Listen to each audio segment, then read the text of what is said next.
Iran dan Amerika Serikat masih menunjukkan sikap agresif jelang negosiasi tahap kedua di Pakistan.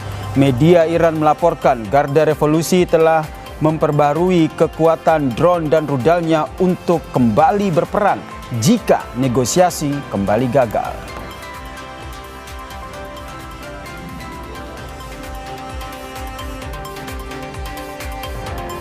Perdana Menteri Israel Benjamin Netanyahu mengklaim kekuatan militernya lebih unggul atas kekuatan poros Iran di Lebanon.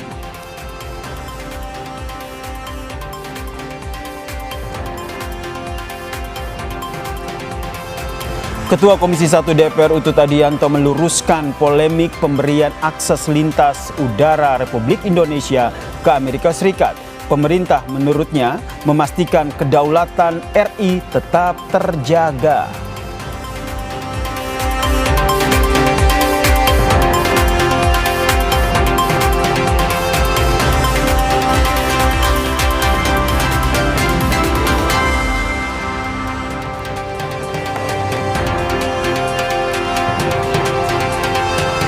Halo, selamat petang saudara, kita jumpa lagi dalam program Berita Kompas Petang di Kompas TV Independen Terpercaya. Bersama saya Maido Pelfrina. Dan saya Yasir Nene Ama, kita jelang informasi pertama di Kompas Petang. Selengkapnya untuk Anda.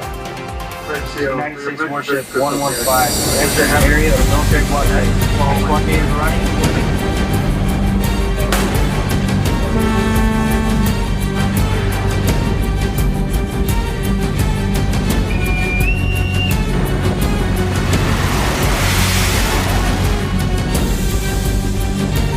Motor vessel toaster.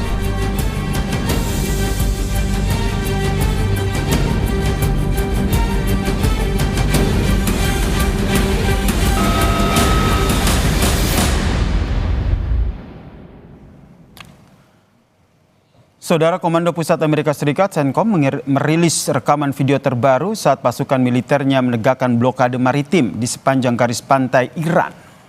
United States warship 115. You are entering an area of a military blockade. This blockade of Iranian port will be enforced and applies to all vessels regardless of flag.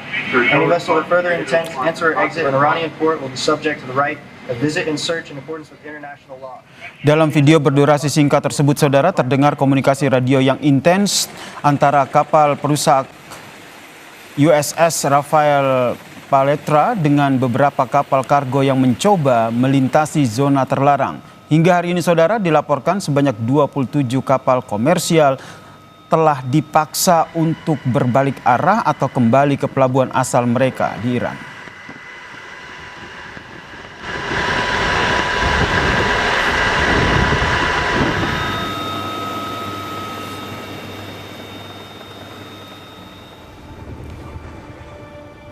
Ketua Parlemen Iran Muhammad Bagher Ghalibaf memberikan peringatan keras melalui media sosial X, mengklaim bahwa Iran telah menyiapkan kartu baru yang siap dibuka di medan perang jika Amerika Serikat terus menekan. Ghalibaf menuduh Trump tidak memiliki niat tulus untuk bernegosiasi. Ia menyebut upaya Washington saat ini hanyalah taktik untuk mengubah meja perundingan menjadi meja penyerahan diri melalui ancaman dan kebohongan media.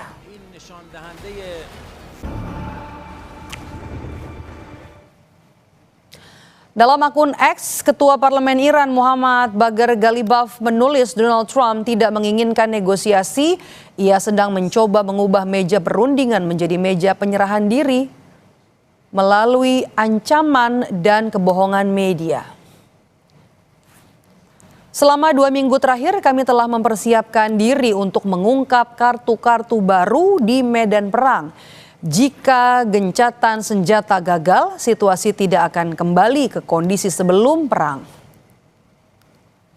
Transit di Selat Hormuz tetap berada di bawah otoritas Republik Islam dan blokade tidak akan pernah bisa diterima. Kami tidak akan bernegosiasi di bawah bayang-bayang ancaman.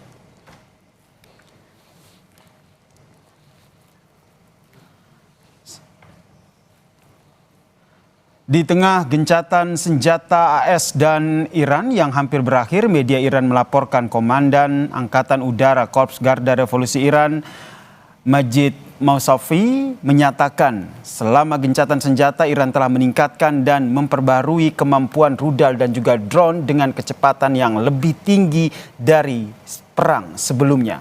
Sementara itu Iran belum memutuskan apakah akan kembali ke meja perundingan atau tidak untuk menyelesaikan konflik.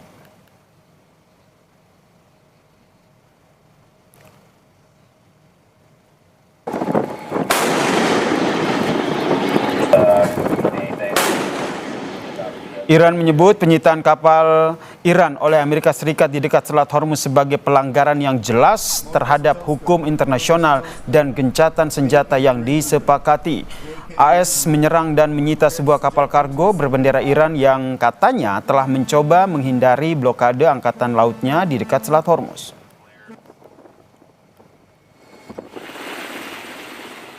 نقض آتش بس در زمانی که در دوره‌ای که قرار بوده این وقفه صورت بگیره هم در لبنان شاهد هستید نقض آتش بس هم به زعم خودشون محاصره دریایی ایران و هم تعرض به یک کشتی تجاری که همه اینها هم نقض فاحش حقوق بین الملل و منشور سازمان ملل متحد هست و هم نقض صریح آتش بس.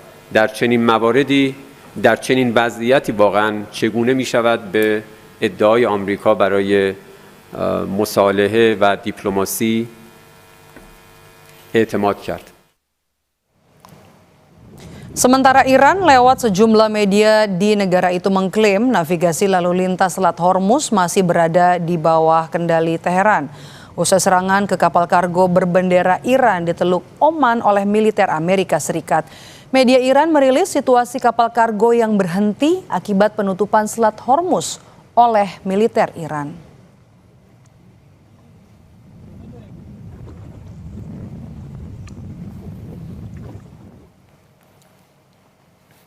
Pemerintah Iran belum memutuskan apakah akan menghadiri putaran kedua negosiasi dengan Amerika Serikat di tengah meningkatnya ketegangan antara kedua negara. Juru bicara Kementerian Luar Negeri Iran menyatakan hingga saat ini belum ada keputusan resmi terkait kelanjutan pembicaraan tersebut. Iran menegaskan setiap keputusan terkait kelanjutan perundingan akan didasarkan pada kepentingan nasional dan keamanan negara.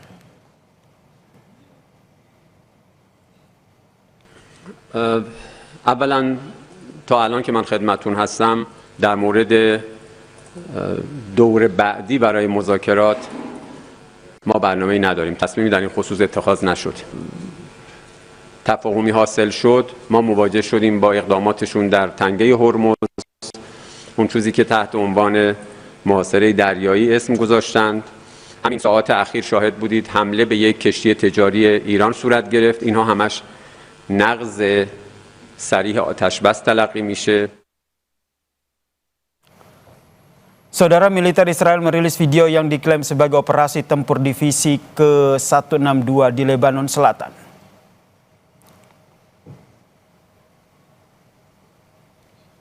Langkah ini dilakukan untuk menghilangkan ancaman langsung terhadap warga di Israel Utara.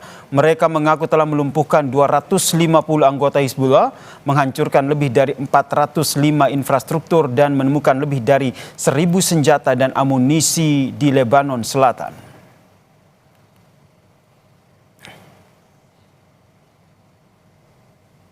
Perdana Menteri Israel Benjamin Netanyahu mengklaim kekuatan militernya lebih unggul atas kekuatan poros Iran di Lebanon.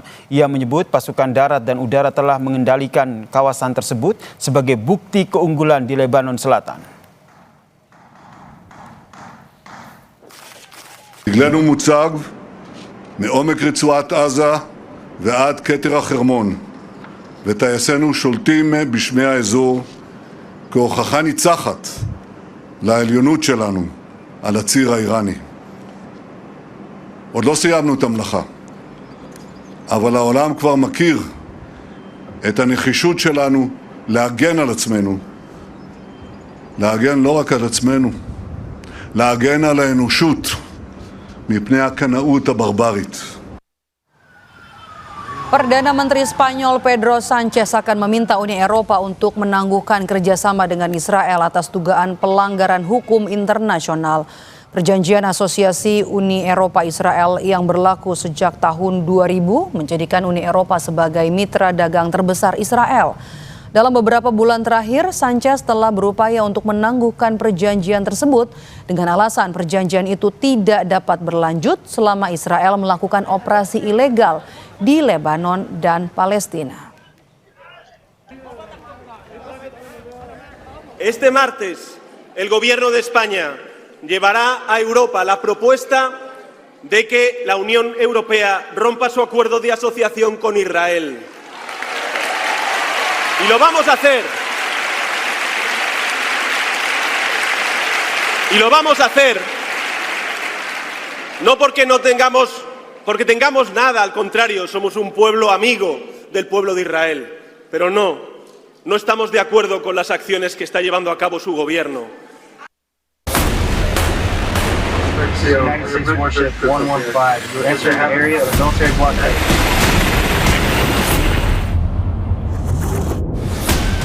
Gencatan senjata Amerika Serikat dan Iran tersisa beberapa jam lagi. Namun sinyal penyelesaian konflik melalui perundingan semakin pudar usai Amerika Serikat menembaki dan membajak kapal kargo berbendera Iran.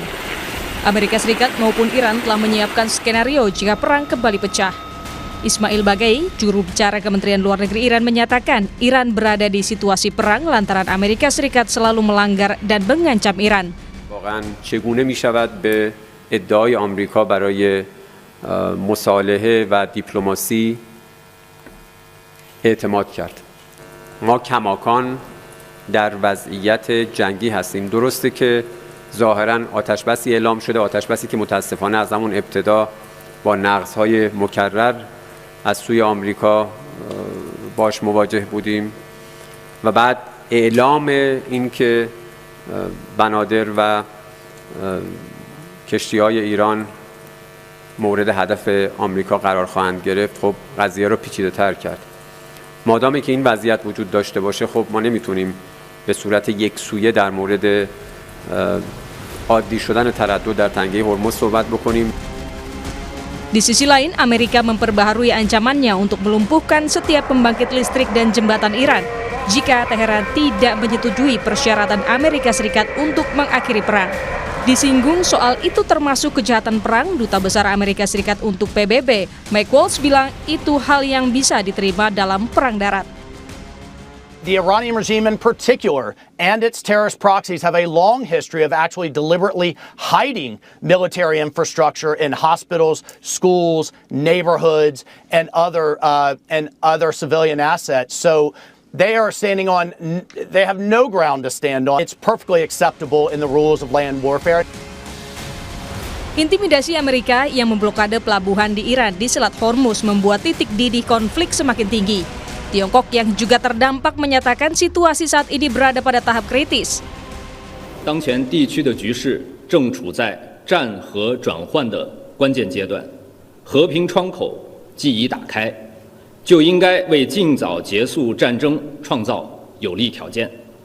中方支持相关方继续保持停火和谈判势头，将本着习近平主席4点主张精神，继续推动局势缓和。 为最终实现中东地区持久和平稳定。 Meski Tiongkok mengutamakan diplomasi, pengamat militer menilai Tiongkok akan terjun ke perang terbuka jika perang antara Amerika Serikat dan Iran terjadi lebih dari 120 hari. Karena Cina itu sekarang stok minyak dia tuh hanya 1,39 miliar barrel. Artinya kalau dihitung dia cuma punya waktu 120 hari. Jadi kalau perang ini melampaui 120 hari pasti Cina akan turun tangan, saya yakin. Meski gencatan senjata tersisa beberapa jam, Pakistan terus berupaya membawa Iran dan Amerika Serikat kembali berdialog untuk mencapai perdamaian atau memperpanjang gencatan senjata.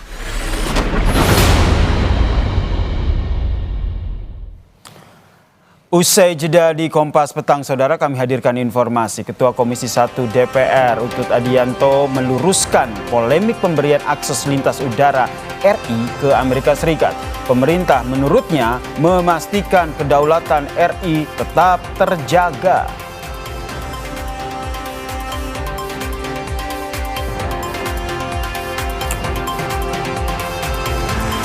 Tim kuasa hukum Roy Suryo dan Dr. Tifa membantah ucapan relawan Jokowi yang menyebut berkas perkara Roy Suryo dan Dr. Tifa sudah lengkap atau P21 di Kejaksaan Tinggi DKI.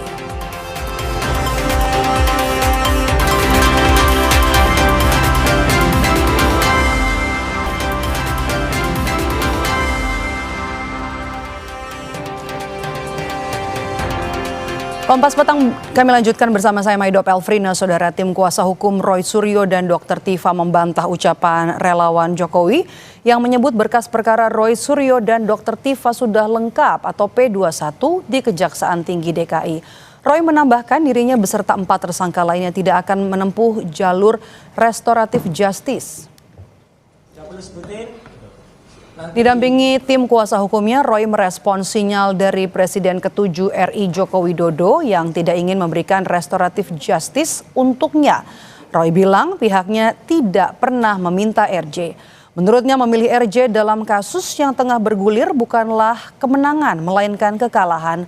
Roy juga bilang pernyataan Andi Aswan jika berkas perkaranya akan segera P21 di Kejati DKI adalah bohong belaka. Siapa yang minta RJ ke sana? Enggak, sama sekali. Dari awal RJ itu tidak ada, kalau dalam bahasa daerah saya, sak kuku ireng pun ya. Jadi sekuku kecil hitam itu enggak ada sama sekali kita minta RJ. RJ itu tidak menang ya. RJ itu kalah. RJ itu menyerah kalah. Restorasi. Jadi bagi sahabat-sahabat kami yang melakukan RJ terserah. Tapi mereka tidak menang. Mereka justru kalah. Kalah total ya. Kalah sekalah-kalahnya, sehina-hinanya. Yang Jumat yang lalu mengatakan sudah limpah, kemudian sudah P21. Loh, kok P21 yang berkehendak melakukan P2 yang berwenang melakukan P21 saja tadi mengatakan kami belum menerima berkasnya kok. Kok yang sana sudah memastikan P21 itu gimana gitu loh. Ada peluang untuk yang kedua Pak, yang untuk Roy Suryo sama Dr. Tifa. Terima kasih. Terima kasih Pak. Pak Joko Widodo ingin semuanya, ya saya, ya Mas Roy Suryo, ya Bu Kurnia, ada Pak Rizal, dan Bang Rustam Effendi mestinya. Prediksi saya sekarang, end of April, P21 dan akan ditahan. Diterbitkannya SP3 kasus fitnah ijazah untuk Rismon Sianipar memunculkan prediksi. Akankah Jokowi membuka pintu jalur restoratif justice khususnya bagi Roy Suryo dan Dr. Tifa? Menanggapi pertanyaan tersebut, mantan orang nomor 1 itu hanya memberikan respons senyuman kepada awak media. Ya, itu kewenangan dari Polda Metro Jaya, kewenangan dari penyidik. Kalau sudah diberikan artinya semuanya sudah clear, selesai. Ada peluang untuk yang kedua Pak, yang untuk Roy Suryo sama Dr. Tifa mungkin? Yang lain, untuk yang lain. Terima kasih. Terima kasih Pak. Sebelumnya Dr. Tifa menuding penghentian penyidikan kepada 3 tersangka kasus fitnah ijazah merupakan strategi yang dijalankan Jokowi. Menurutnya, Jokowi melakukan berbagai upaya agar seluruh tersangka mengajukan restoratif justice. Semua materi ataupun kebenaran yang sudah kami ungkapkan dalam 1 tahun ini kemudian diketahui oleh khalayak. Pasti ada pihak yang paling khawatir. Siapa sih pihak yang paling khawatir? Ya tentu saja Pak Joko Widodo gitu ya. Pak Joko Widodo ingin semuanya gitu ya. Ya saya, ya Mas Roy Suryo, ya Bu Kurnia, ada Pak Rizal dan Bang Rustam Effendi mestinya gitu ya. Jadi artinya saya bisa membaca begini. SP3 Rismon itu dijadikan sebagai sebuah gimmick gitu ya, atau sebuah offering ya kepada para tersangka ini agar mereka mau, atau termasuk saya itu mau untuk mengajukan RJ, sowan ke Solo ya, kemudian mengajukan SP3 dan sebagainya. Di pihak lawan, kubu Jokowi melihat pelimpahan berkas perkara Roy dan Dr. Tifa ke Kejaksaan Tinggi DKI pada Kamis lalu adalah pertanda jika tak lama lagi Roy dan Tifa akan ditahan. Menanggapi prediksi relawan Jokowi itu, Roy bilang hal tersebut kerap didengungkan kubu Jokowi, namun tak pernah terbukti. Prediksi saya sekarang, salah saya 3, salah terus di akhir April, end of April, P21 dan akan ditahan. Hadapi saja secara gentle ini, kita akan memasuki Nih saya jelasin. etapa terakhir. Jangan salah. Etapa terakhir itu adalah di pengadilan. Kalau kita lihat statementnya Andi Aswan ini, udah dari tahun yang lalu bilang, bahkan bulan Juli waktu itu malah sudah bilang, Juli itu kami statusnya masih terlapor, belum tersangka. Udah bilang, ini sudah segera P21, sudah segera akan tetapkan tersangka, nanti sidang pengadilan nanti Agustus. Apa itu tahun lalu dia udah ngomong gitu, ketawa aja kita ya. Kemudian ketika November kami ditetapkan jadi TSK, udah ngomong langsung awal tahun depan ya tahun baru di penjara. Itu udah ngomong begitu. Mana buktinya? Polda Metro Jaya sudah mengembalikan berkas perkara untuk Roy dan Dr. Tifa ke Kejaksaan Tinggi DKI. Jika nantinya Kejati memutuskan perkaranya sudah lengkap atau P21, maka kasus fitnah ijazah Jokowi akan segera naik ke pengadilan. Tim Liputan Kompas TV.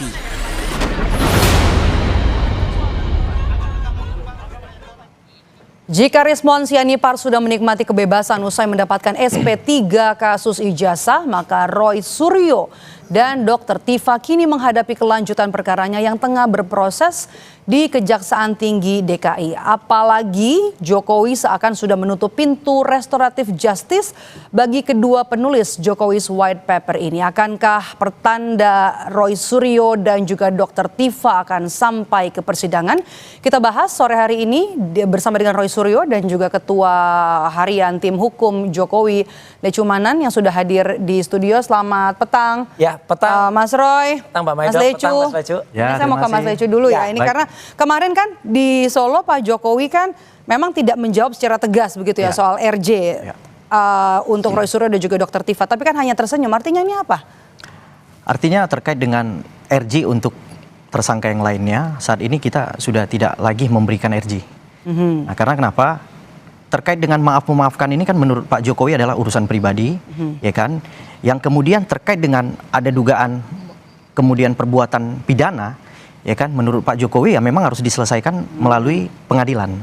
Karena kenapa? Disitulah ruang publik nantinya Pak Jokowi dapat membuktikan keabsahan daripada ijazahnya. Tapi kalau kita lihat beberapa bulan lalu kan Pak Jokowi sempat bilang kalau 3 orang tersangka tidak bakal dapat RJ gitu. Ini pernyataannya berubah. Ya, artinya begini, ketika ada beberapa orang yang kemudian sudah mengakui perbuatannya, kemudian datang sowan ke Solo, ya artinya Pak Jokowi ini kan seorang negarawan, ya kan, ketika ada situasi karena 2 lagi itu, belum sowan itu begitu. Ya, pastinya seperti itu, ya, karena yang 2 lagi yang berikutnya kan saya rasa kan berusaha mau membuktikan bahwa ijazah Pak Jokowi adalah produk palsu, ya kan.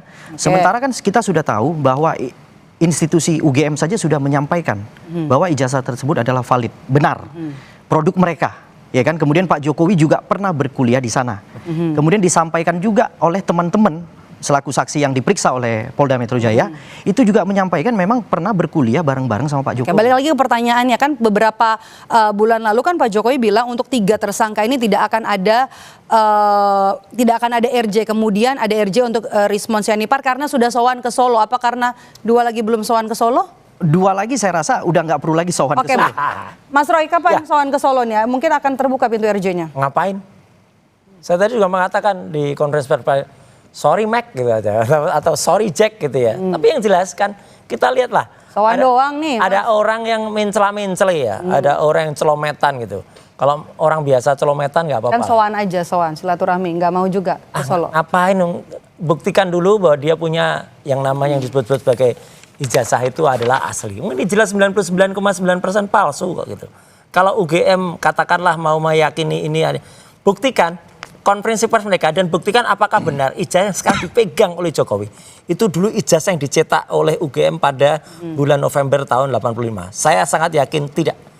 Gitu loh. Jadi itu adalah cetakan-cetakan yang baru yang kemudian keluar dan itu dengan bukti dari KPUD Solo ya, yang ini jelas-jelas tidak korek ya, KPUD DKI Jakarta, KPU Pusat 2 kali. Ini semua sudah menunjukkan ketidakbenarannya dan itu sudah masuk pada buku yang sekarang diterbitkan oleh Dr. Bonatua, bahwa Dr. Bonatua mengatakan bahwa Jokowi ijazahnya itu tidak pernah ada. Jadi sekali lagi kalau soal sowan nggak akan kami sowan dan makanya kami juga tadi lihat kebohongan lagi itu dilakukan minggu yang lalu oleh Ade Aswan itu ya, yang dia bilang berarti nggak akan ke sowan ke Solo ya. Dan dia pintu RJ bakal ditutup nih. Wah, mana P21?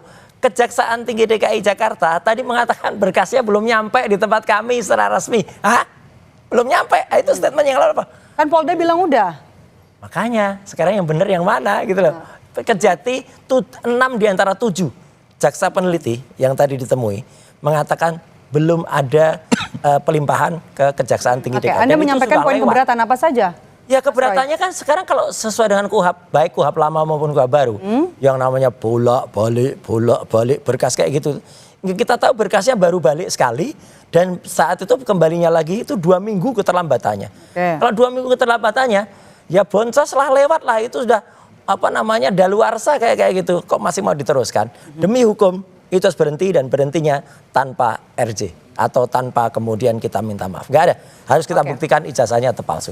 Oke, ini berkasnya kan sudah sampai ke Kejati DKI Jakarta. Apa prediksi Anda? Kalau terkait bakal berkas, langsung ditahan nggak? Kalau terkait berkas, Mbak, artinya itu kan disampaikan oleh Direktorat Krim oleh Dirkrim menyampaikan bahwa kemudian segera melimpahkan berkas perkara. Segera melimpahkan mungkin. Segera melimpahkan. Itu jelas itu bahasanya bahwa segera melimpahkan berkas perkara.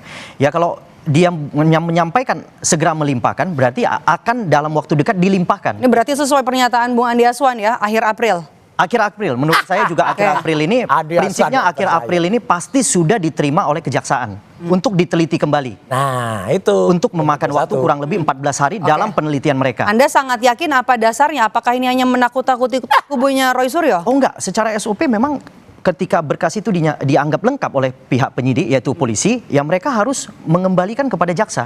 Supaya jaksa kemudian setelah dilengkapi oleh penyidik mereka kemudian menilai kembali apakah berkas perkara itu dinyatakan P21 atau masih perlu diberikan petunjuk. Ya kan, dengan kata lain P19. Jadi sebenarnya kalau bolak-balik berkas perkara itu sudah biasa dalam proses penegakan hukum, itu biasa. Karena kenapa? Untuk memperoleh kepastian hukum nantinya ketika disidangkan di. Tapi nggak yakin, Anda yakin kalau tidak lama lagi akan segera P21 dan Roy Suryo dan Dr. Tifa pasti, karena Dirkrim sudah ngomong dalam waktu dekat akan segera dilimpahkan berkas perkara. Limpahkannya ya. Akan gimana dilimpahkan. Mas Roy? Dilimpahkannya segera dilimpahkan oleh Dirkrim ya. Tapi mungkin dari Gatot Subroto tempat Reskrim Polda Metro sampai ke kejaksaan itu padahal cuman kira-kira nggak ada 2 kilo tuh HR Rasuna Said. Mungkin posnya lewat Sabang sampai Morogo. P21 apa strategi Anda? Nggak usah ditunggu strategi kami, ya itu nggak akan P21.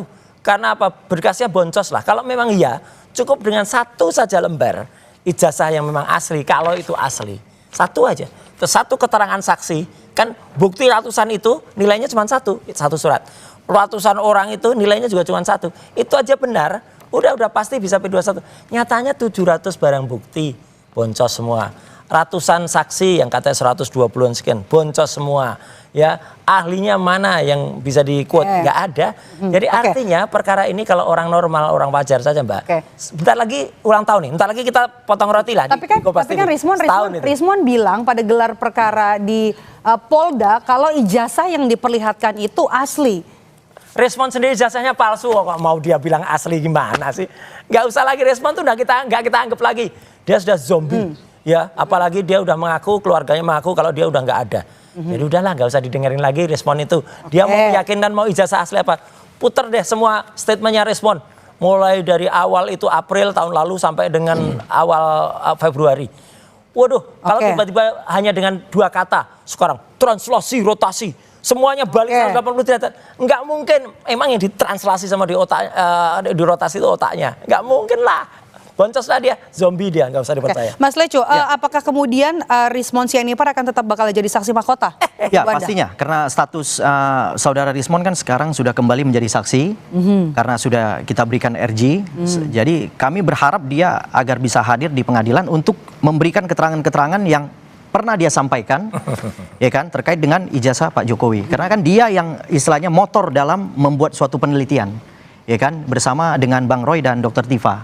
Artinya salah satu dari mereka saja sudah menyampaikan bahwa produk itu asli. Dan sudah pernah diperlihatkan di gelar perkara khusus, bahwa produk tersebut ketika dilihat asli, ya kan, dia sebenarnya secara hati kecil mau menyampaikan kepada publik bahwa itu asli. Cuman terdapat lagi pengaruh-pengaruh yang kemudian berusaha meminta dia menyampaikan itu produk palsu.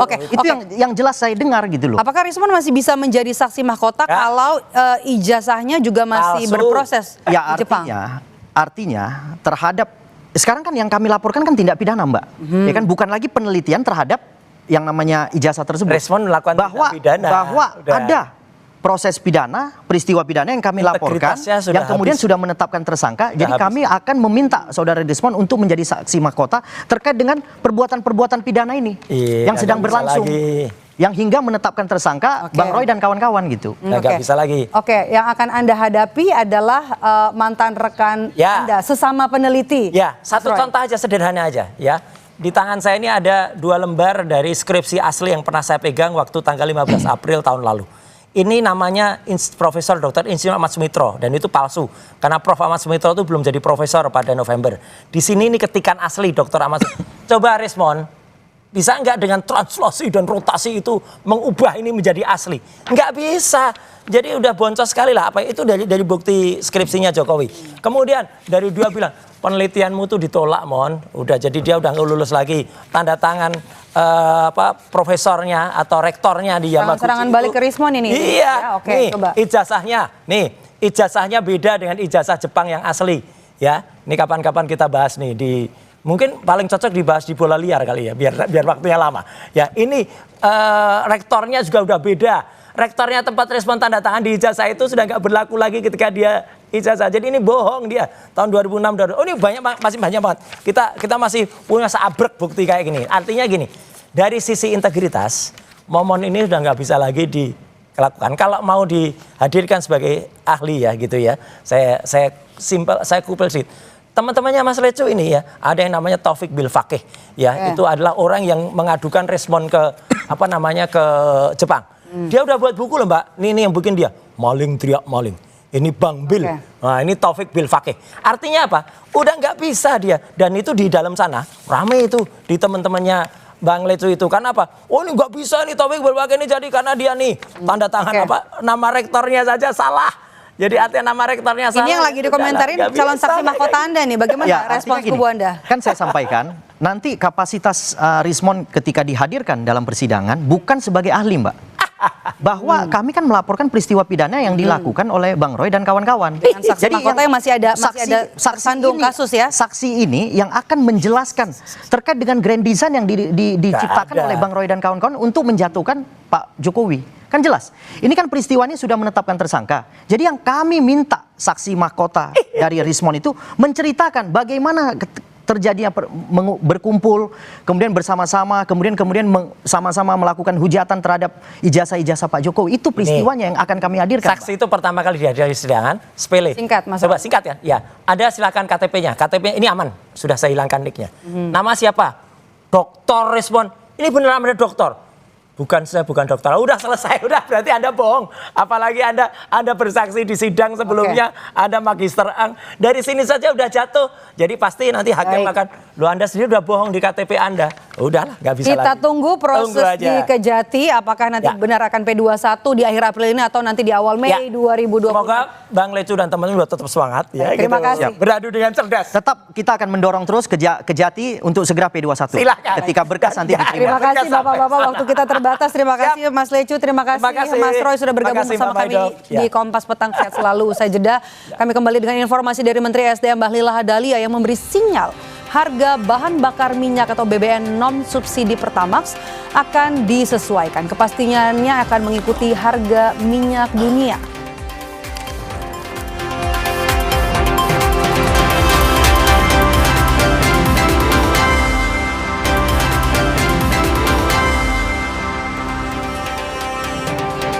Menteri SDM Bahlil Lahadalia memberi sinyal harga bahan bakar minyak BBM non-subsidi Pertamax akan disesuaikan. Kepastiannya akan mengikuti harga minyak dunia.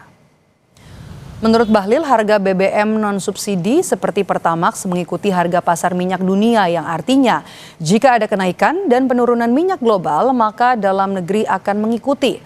Bahlil menekankan beberapa harga BBM non-subsidi sudah naik karena mengikuti harga minyak global. Pasalnya dalam APBN ditetapkan harga minyak mentah di level $70 Amerika Serikat per barel, sedangkan harga minyak masih di atas $90 Amerika Serikat per barel. Kalau yang untuk BBM non subsidi itu ada penyesuaian harga. Tahap pertama mungkin sekarang dilakukan seperti sekarang. Tahap berikutnya kita lihat penyesuaian. Kalau harganya turun, ya nggak naik. Tapi kalau harganya begini terus, ya mungkin pasti ada penyesuaian. Karena kan yang bisa kita jamin negara, pemerintah bisa menjamin itu kan adalah harga subsidi. Dan itu kan peraturan Menteri SDM 2022 kan sudah jelas itu, ada formulasinya.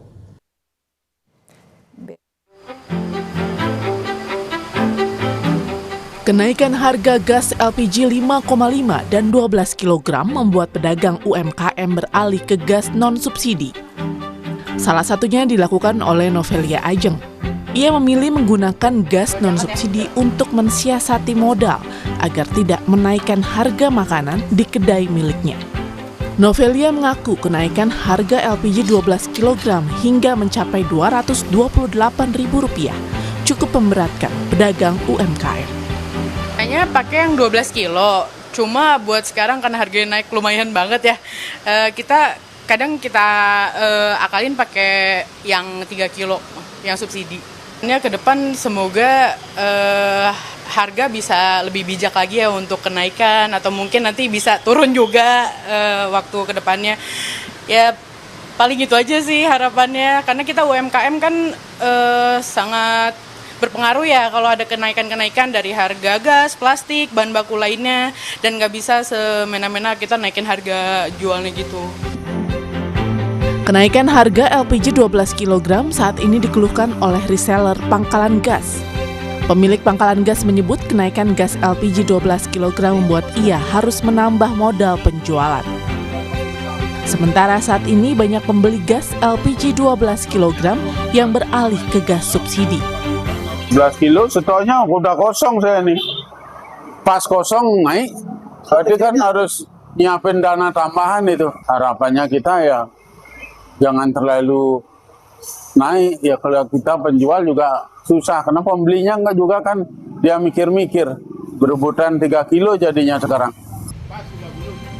Menteri ISDM Bahlil Lahadalia memastikan bahwa kenaikan harga LPG non-subsidi dan kenaikan harga BBM non-subsidi terjadi karena mengikuti harga pasar. Bahlil menyebut bahwa ketika nantinya harga pasar turun, secara otomatis LPG dan BBM non-subsidi akan kembali turun. Pemerintah juga memastikan stok dan harga LPG 3 kg bersubsidi dalam kondisi aman. Nah, kenapa harganya naik?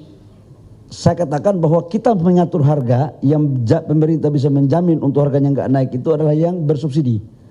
Sementara yang tidak bersubsidi itu dipakai oleh industri, restoran, hotel. Jadi itu memang tidak kita atur harganya, dia menyesuaikan dengan harga pasar. Begitu bos. Kan ada formulasinya. Dulunya itu kan pakai harga Saudi Aramco. Jadi kalau harga dunia turun, dia pasti turun juga. Kalau harga dunia naik, naik. Sejak 18 April, Pertamina Patraniaga menaikkan harga gas LPG untuk tabung 12 kg dan tabung 5,5 kg.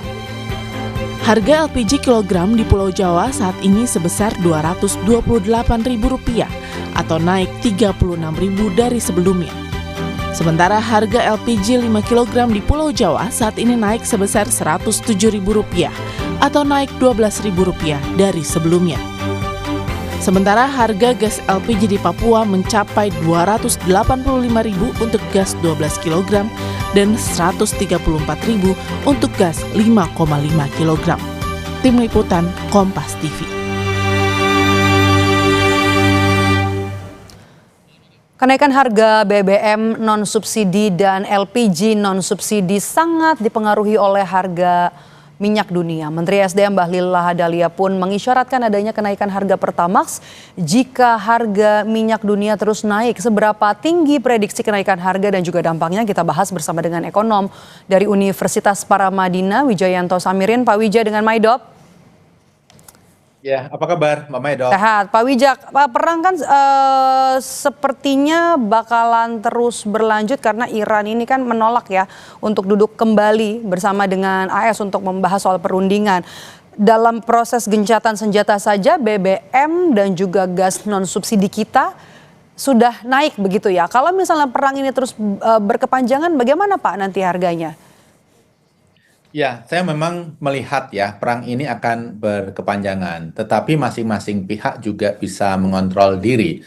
Sehingga prediksi saya harga BBM ini akan bertahan di sekitar 95 hingga 100. Karena mereka juga tidak mau misalnya Amerika harga BBM terlalu tinggi sehingga masyarakatnya juga protes.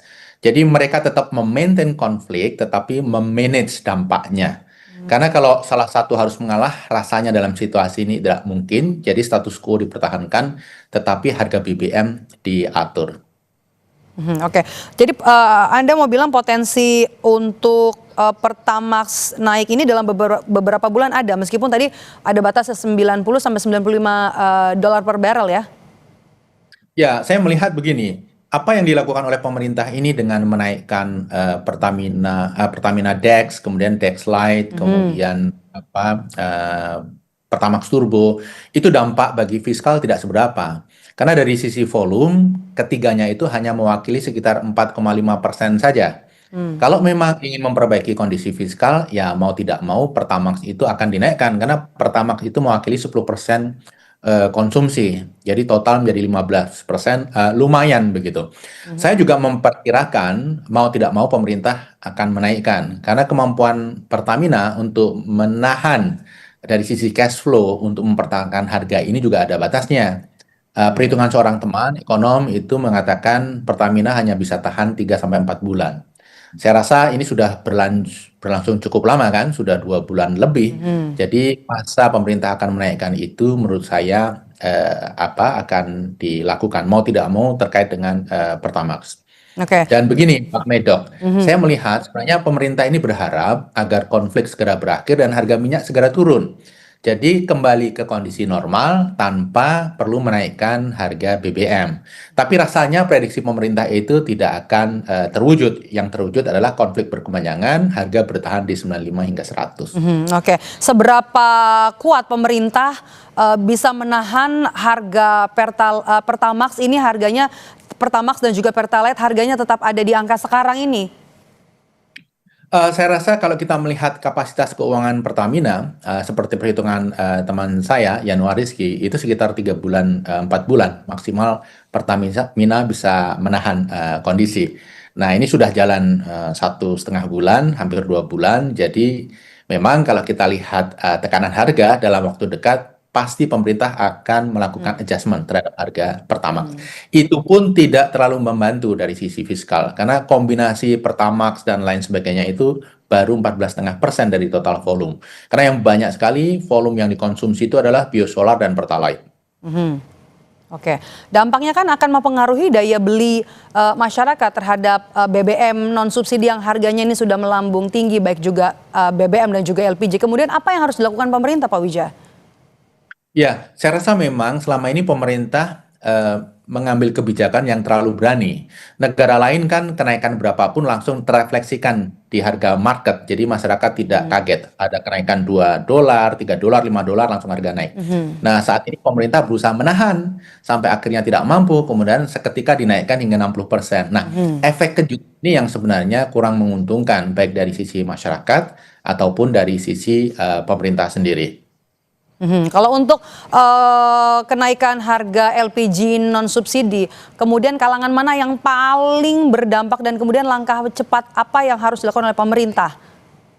Saya rasa ini jelas ya, yang non subsidi itu kan dikonsumsi oleh banyak UMKM, kemudian juga keluarga menengah atas gitu ya.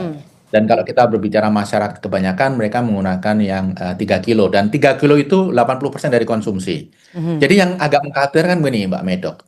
Karena gap antara harga subsidi dan non-subsidi itu besar sekali. Jadi kira-kira 3 kali lipat. Jadi 7.000 per kilogram versus 19.000 per kilogram. Yang dikhawatirkan adalah kebocoran. Jadi akan banyak upaya untuk mencoba menerobos batas subsidi ini dengan berbagai strategi. Sehingga menurut saya satu langkah yang harus ditekankan oleh pemerintah adalah ketepat sasaran dan sanksi bagi kelompok-kelompok yang berusaha mengambil untung dari perbedaan harga ini, baik ini LPG maupun terkait dengan BBM. Nah, kemudian kebijakan pemerintah yang lain yang perlu didorong menurut saya terkait BBM, ya pemerintah memang jika diperlukan ya kembali menggelontorkan BLT. Tetapi langkah yang menurut saya Stimulusnya itu lebih ya? edukatif, ya, yang lebih edukatif adalah memberikan diskon bagi public transportation. Jadi apakah selama 2 bulan, 3 bulan public transportation digratiskan atau bagaimana, itu saya rasa lebih mendidik. Terkait dengan LPG, menurut saya mau tidak mau pemerintah harus meningkatkan jumlah volume LPG subsidi. Karena kalau kita lihat tadi, UMKM pun kan akhirnya kemudian bergeser dari yang 5,5 kilo, dari yang 12 kilo ke 3 kilo. Jadi saya khawatir nanti volume yang subsidi ini tidak akan memadai. Tetapi begini, yang harus ditegakkan adalah pengoplos, itu harus diakhiri. Karena sekarang ini banyak praktek, mereka membeli 3 kiloan, ini kelompok besar ya, kemudian dipindah kelompok ke yang non-subsidi, mereka mengambil margin yang luar biasa besar. Oke. Itu menurut saya yang bisa dilakukan. Oke. Sebelum harga kemudian kembali merangkak naik baik juga untuk BBM dan juga LPG non-subsidi, langkah paling cepat apa yang bisa dilakukan pemerintah untuk menjaga daya beli masyarakat, Pak Wijah? Ya, saya rasa BBM ini sudah coba dilakukan dan ternyata memang kapasitas fiskalnya mentok. Hal yang lain menurut saya adalah memastikan inflasi pangan ini terkendali. Karena sebentar lagi kan kita akan memasuki masa kemarau ya. Dan ada prediksi El Nino, ada prediksi urea akan mengalami kesulitan. Jadi aspek itu menurut saya harus betul-betul dijaga. Jadi inflasi energi ini memang berat, tetapi lebih berat lagi kalau nanti inflasi pangan juga terjadi. Jadi be prepare sebelum El Nino betul-betul datang, pemerintah harus memastikan logistik pangan, pupuk urea, kemudian harga pangan itu bisa terkontrol dengan baik. Oke, baik. Terima kasih sudah memberikan perspektif bersama kami di Kompas Petang hari ini. Sehat selalu, Pak Wijah. Terima kasih, Pak Medok. Usai jeda saudara, kami kembali dengan informasi Iran dan Amerika Serikat masih menunjukkan sikap agresif jelang negosiasi tahap kedua di Pakistan. Media Iran melaporkan Garda Revolusi telah memperbaharui kekuatan drone dan rudalnya untuk kembali berperang jika negosiasi kembali gagal.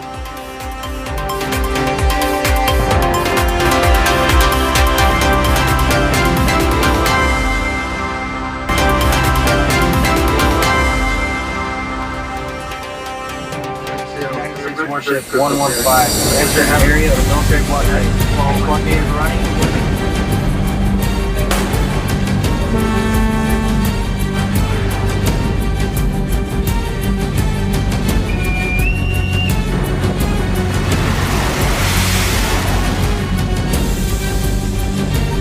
Motor vessel Toska. Motor vessel Toska.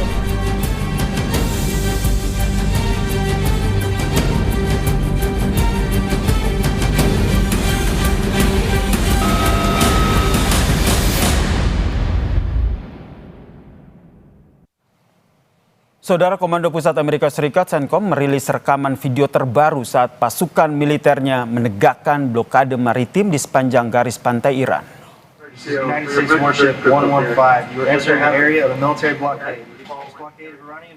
Dalam video berdurasi singkat tersebut, saudara, terdengar komunikasi radio yang intens antara kapal perusak USS Rafael Peralta dengan beberapa kapal kargo yang mencoba melintasi zona terlarang. Hingga hari ini, saudara, dilaporkan sebanyak 27 kapal komersial telah dipaksa untuk berbalik arah atau kembali ke pelabuhan asal mereka di Iran.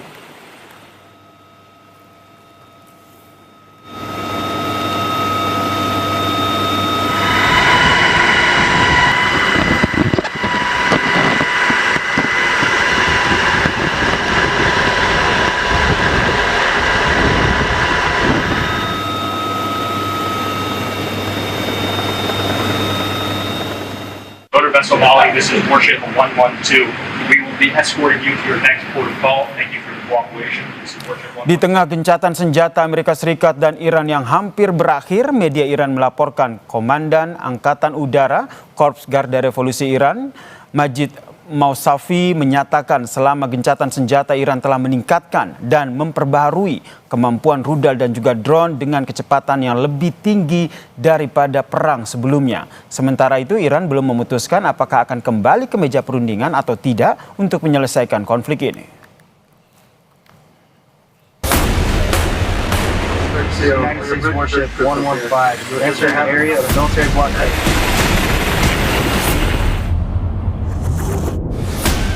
Gencatan senjata Amerika Serikat dan Iran tersisa beberapa jam lagi.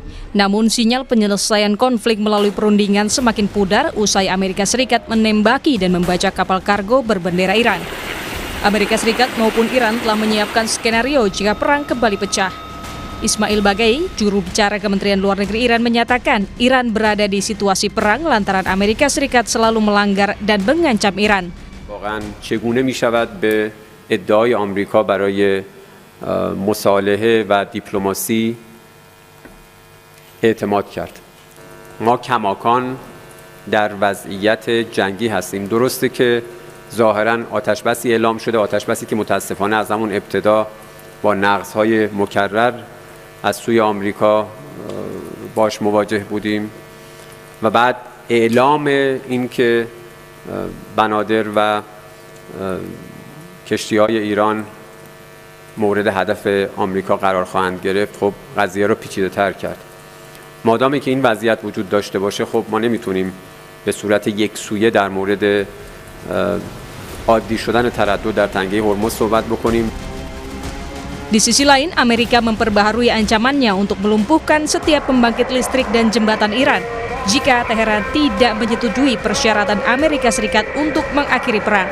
Disinggung soal itu termasuk kejahatan perang, Duta Besar Amerika Serikat untuk PBB, Mike Waltz, bilang itu hal yang bisa diterima dalam perang darat. The Iranian regime in particular and its terrorist proxies have a long history of actually deliberately hiding military infrastructure in hospitals, schools, neighborhoods, and other civilian assets. So they are they have no ground to stand on. It's perfectly acceptable in the rules of land warfare. Intimidasi Amerika yang memblokade pelabuhan di Iran di Selat Hormuz membuat titik didih konflik semakin tinggi. Tiongkok yang juga terdampak menyatakan situasi saat ini berada pada tahap kritis. 当前地区的局势正处在战和转换的关键阶段，和平窗口既已打开，就应该为尽早结束战争创造有利条件。中方支持相关方继续保持停火和谈判势头，将本着习近平主席4点主张精神，继续推动局势缓和。 为最终实现中东地区持久和平稳定。 Meski Tiongkok mengutamakan diplomasi, pengamat militer menilai Tiongkok akan terjun ke perang terbuka jika perang antara Amerika Serikat dan Iran terjadi lebih dari 120 hari. Karena Cina itu sekarang stok minyak dia tuh hanya 1,39 miliar baler. Artinya kalau dihitung dia cuma punya waktu 120 hari. Jadi kalau perang ini melampaui 120 hari pasti Cina akan turun tangan, saya yakin. Meski gencatan senjata tersisa beberapa jam, Pakistan terus berupaya membawa Iran dan Amerika Serikat kembali berdialog untuk mencapai perdamaian atau memperpanjang gencatan senjata.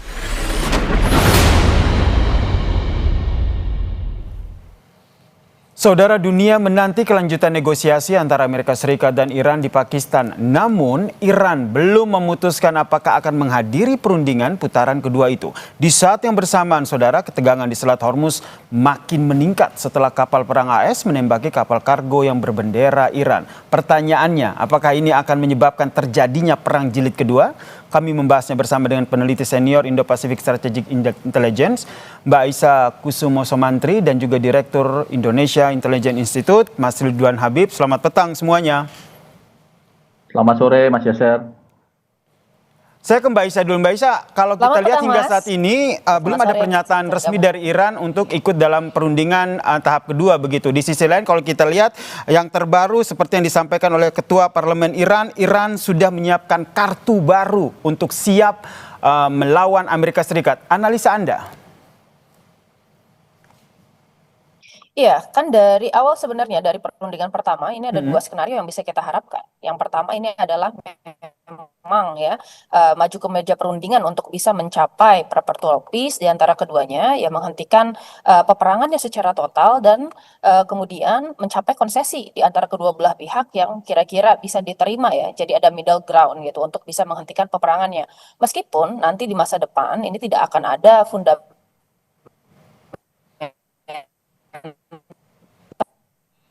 yang berubah di antara hubungan antara Amerika Serikat dan Iran, dan mungkin konfliknya akan berlangsung tetapi dalam low intensity konflik. Lalu pilihan Mbak Isa, kedua, mungkin di Mbak Isa, mohon maaf saya potong, jaringannya terputus-putus tadi, jadi suara Anda kurang jelas. Oke, sambil diperbaiki sambungan komunikasi dengan Mbak Aisyah, saya ke Mas Ridwan. Mas Ridwan melihatnya seperti apa? Apakah ternyata memang jeda selama ini, gencatan senjata yang selama ini dilakukan justru dimanfaatkan oleh kedua belah pihak untuk sama-sama mempersiapkan militer mereka untuk perang jilid kedua? Iya, Mas Yasir, tampaknya memang data mendukung pernyataan Anda ya.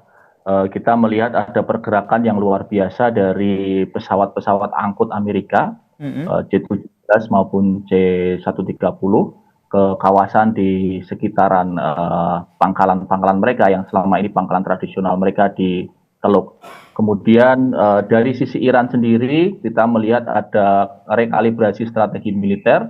Jurnal mengatakan dalam waktu 10 hari Iran mampu membuat 1000 drone baru.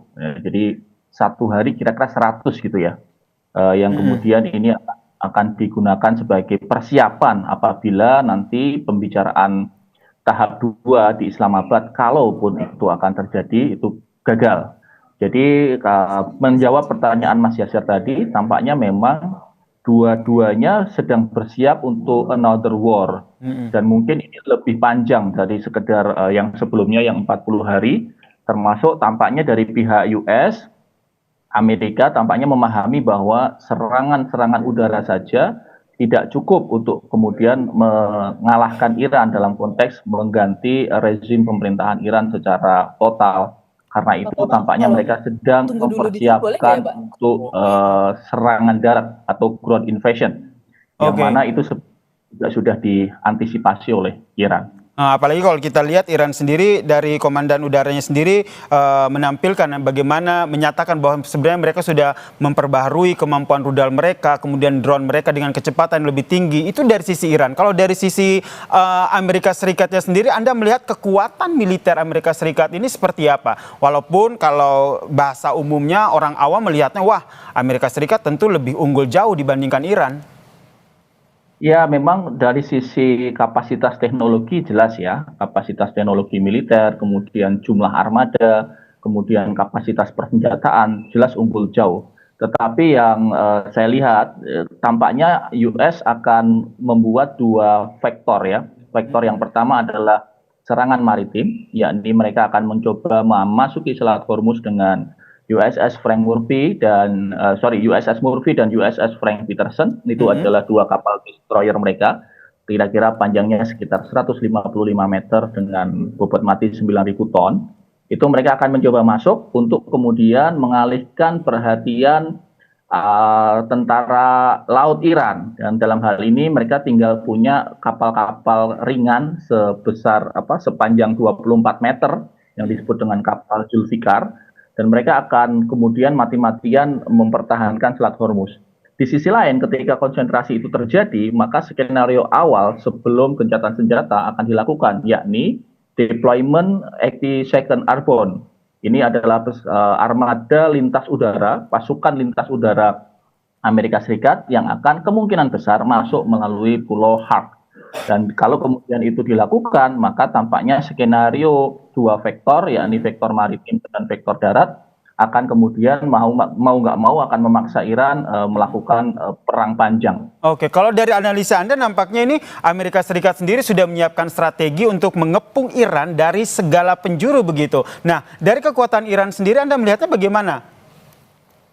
Mas Yaser, kalau kita lihat dari jumlah kapasitas militer Iran itu sebenarnya sangat memadai. Misalnya dari kapasitas tentara darat Artes saja itu sekitar 400.000 kurang lebih ya. Kemudian nanti ada ARGC sendiri yang kira-kira sekitar ya kurang lebih 200-an ribu. Lalu ada yang disebut dengan milisi basis itu bahkan lebih banyak lagi, 1,5 juta. Dan mereka ini dideploy di seluruh provinsi yang ada di Iran atau yang sering disebut oleh pakar militer sebagai strategi mosaic defense. Dibagi ke 31 teritorial dan mereka bisa melakukan serangan secara mandiri dan bertahan secara mandiri. Tetapi yang memang nanti akan merisaukan adalah penggunaan teknologi, terutama AI, yang ini yang sangat diandalkan oleh Israel dan Amerika. Karena mereka dengan menggunakan AI, dengan Anthropic, dengan Maven, dengan berbagai macam teknik mereka itu bisa melakukan serangan secara presisi pada target-target yang ada dan ini pasti akan merepotkan. Baik, sudah bergabung lagi melalui sambungan telepon Mbak Isa. Mas Yaser, mohon maaf. Oke, Mbak Isa, ini yang terbaru saya cuplik dari Al Arabiya TV yang menyatakan bahwa Iranian State TV menyatakan bahwa tidak ada sejauh ini belum ada delegasi dari Iran yang hadir di Islamabad. Itu berarti semakin memperkuat fakta bahwa ternyata memang negosiasi ini terancam gagal. Ya, berarti kita lihat di sini kan prasyarat dari Iran ini kan sebenarnya cukup jelas ya, Mas, untuk kemudian menghentikan segala bentuk agresi dan Amerika Serikat ini harus memenuhi prasyarat terkait ceasefire, yaitu menghentikan semua bentuk peperangan di Timur Tengah gitu. Tetapi kan seperti yang kemarin kita pahami dari berita-berita yang beredar bahwa sampai hari ini Amerika Serikat masih enggan untuk melepaskan blokadenya. Nah, ini sebenarnya merupakan salah satu strategi Amerika Serikat untuk bisa mendapatkan leverage di bidang strategis. Karena dia tahu bahwa meskipun secara militer Amerika Serikat ini memiliki keunggulan, tetapi kemudian secara strategik khususnya di bidang ekonomi dan di bidang tekanan politik dalam negeri maupun luar negeri, Amerika Serikat ini mengalami kekalahan yang sebenarnya cukup telak dari Iran gitu ya. Oleh karena itu sebenarnya sebelum perundingan kedua, Amerika ini berusaha untuk menekan Iran sehingga menghasilkan yang namanya adalah coercive diplomacy. Dia berusaha untuk meningkatkan daya tawarnya sehingga bisa mendapatkan hasil yang lebih maksimalis ketika berunding nanti. Tetapi kan memang Iran ini menderita sekitar 435 juta US dollar per hari atau kalau kita akumulasikan sekitar 13 miliar USD per bulannya. Nah, pertanyaannya, ini akan membutuhkan waktu sekitar 2 sampai 6 bulan untuk bisa mencapai sebuah hasil dari embargo ini. Terutama kalau yang diincar ini adalah kemampuan masyarakat Iran untuk bisa resilience di dalam menghadapi peperangan dan tekanan ekonomi serta tekanan militer gitu ya.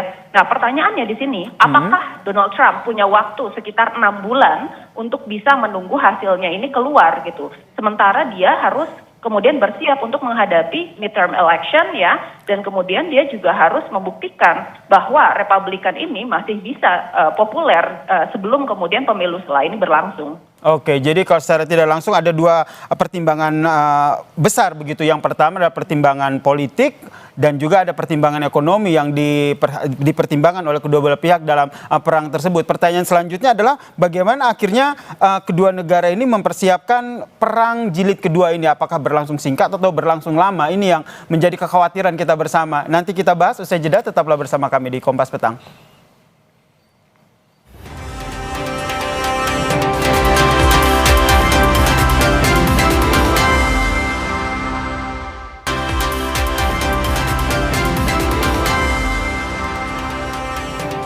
Isyarat Iran dan AS siap perang jelang akhir dari gencatan senjata ini. Pertanyaan saya ke Mbak Aisyah. Ini Mbak Aisyah sebenarnya saya sebenarnya ingin tahu dulu nih dari geopolitik di Iran sendiri, internal Iran sendiri sebenarnya mereka solid tidak atau memang terbagi antara Garda Revolusi Islam Iran dan juga pemerintah Irannya sendiri?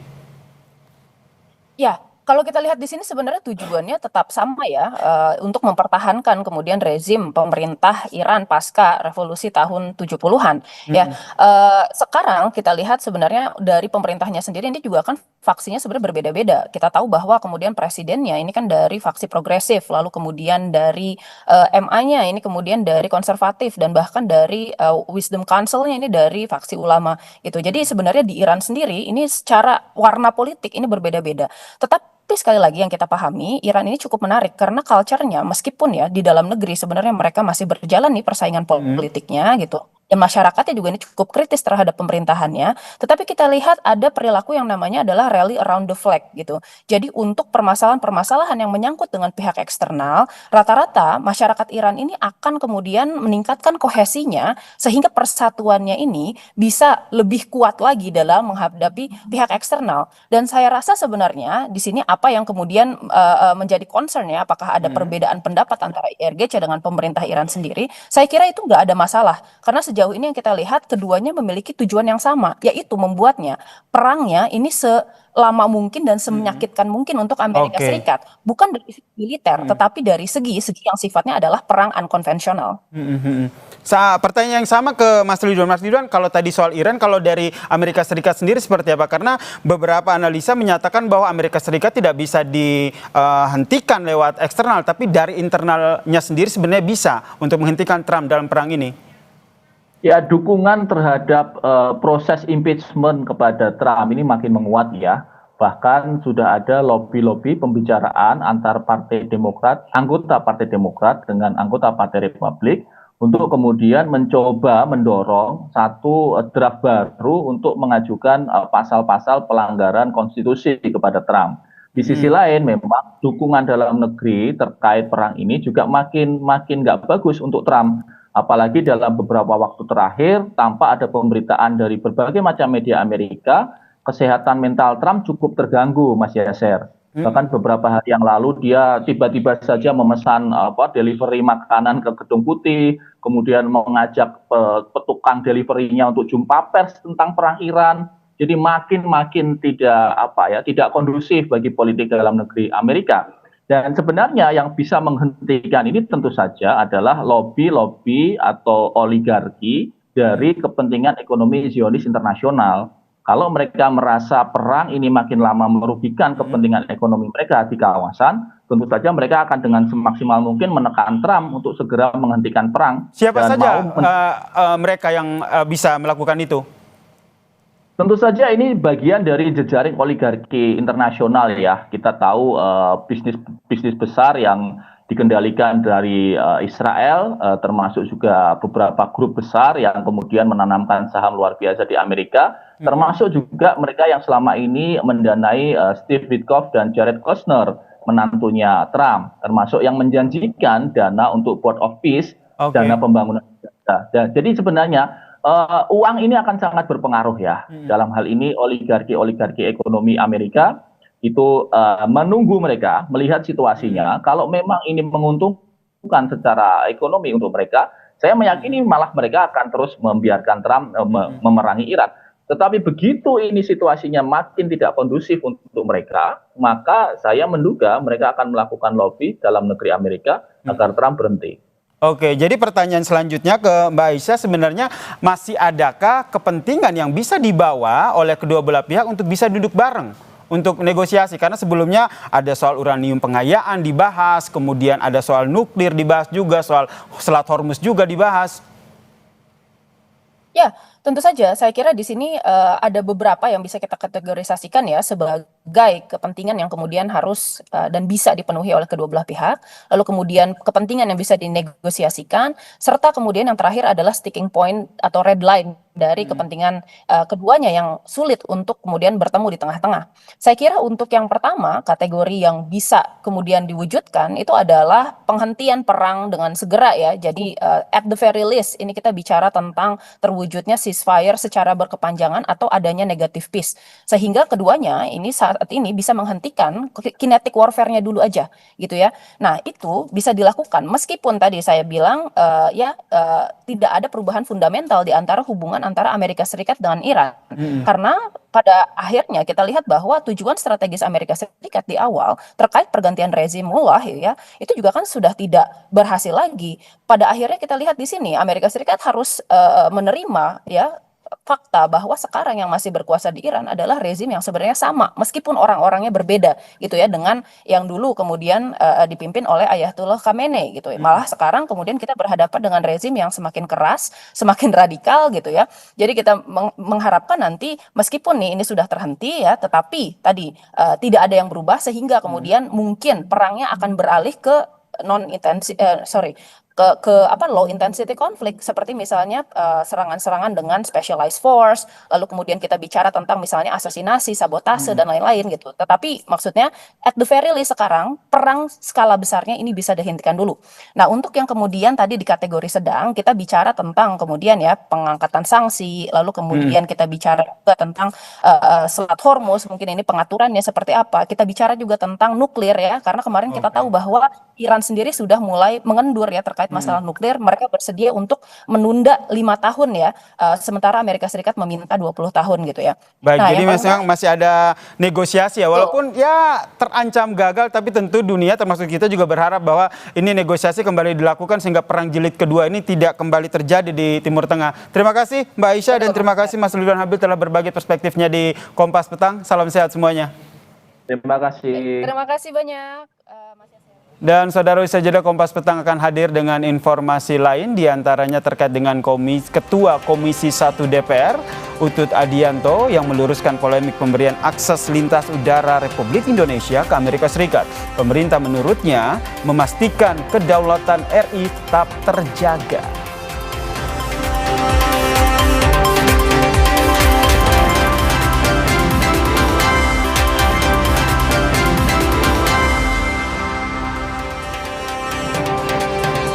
Ketua Komisi 1 DPR Utut Adianto meluruskan isu soal pemberian akses lintas udara RI ke Amerika Serikat. Utut memastikan isu tersebut tidak benar dan RI tidak akan memberikan kedaulatan ke Amerika Serikat.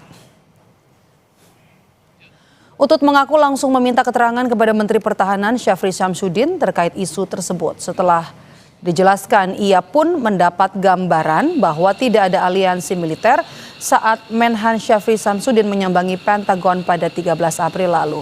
Utut menegaskan AS tetap harus meminta izin untuk melintasi wilayah udara Indonesia.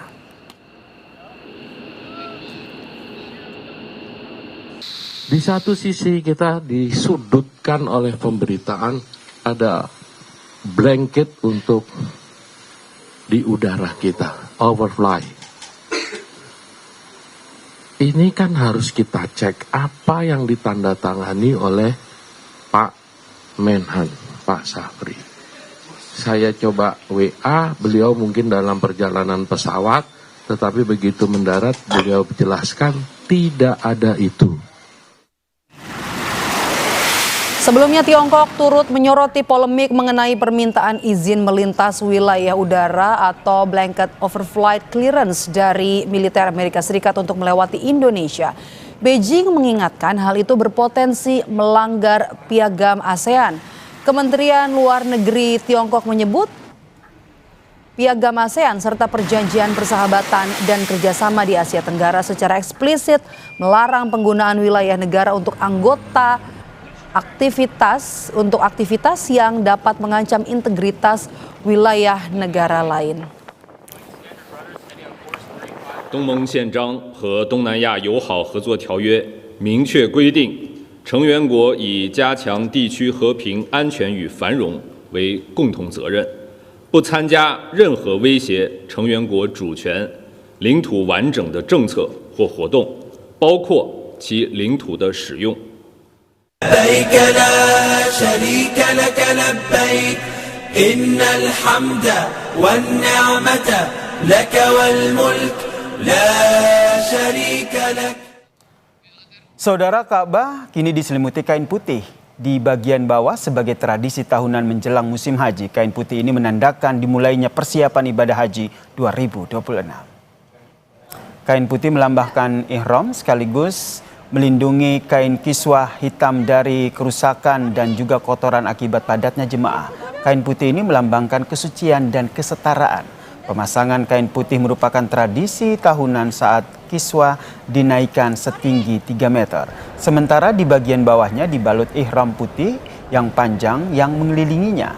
Prosesi ini menegaskan persiapan yang intensif dari Arab Saudi dalam menyambut jemaah haji dari seluruh dunia. Sementara itu, saudara, gelombang pertama pemberangkatan jemaah calon haji segera dimulai. Para calon haji menjalani rangkaian persiapan sebelum diberangkatkan ke Tanah Suci. Ada sebanyak 393 calon haji kloter pertama tiba di Asrama Haji Pondok Gede, Jakarta Timur. Mereka mulai memasuki asrama sejak pukul 7 pagi sesuai dengan jadwal yang telah ditentukan. Kloter pertama haji, saudara, dijadwalkan berangkat menuju Madinah pada Rabu 22 April 2026. لبيك لا شريك لك لبيك إن الحمد والنعمة لك والملك لا شريك لك. Kompas Petang masih akan kembali dengan sejumlah informasi penting lainnya. Tetaplah bersama kami di Kompas TV.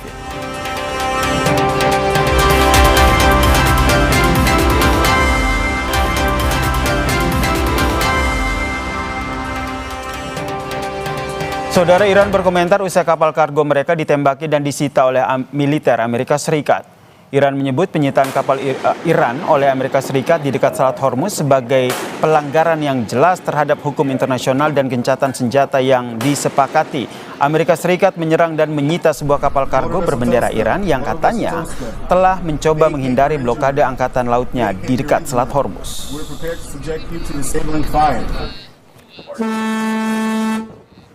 Kami tutup Kompas Petang edisi kali ini. Terima kasih sudah menonton. Saya Yasir Neneama. Dan saya Maidop Elfrina. Sampai jumpa.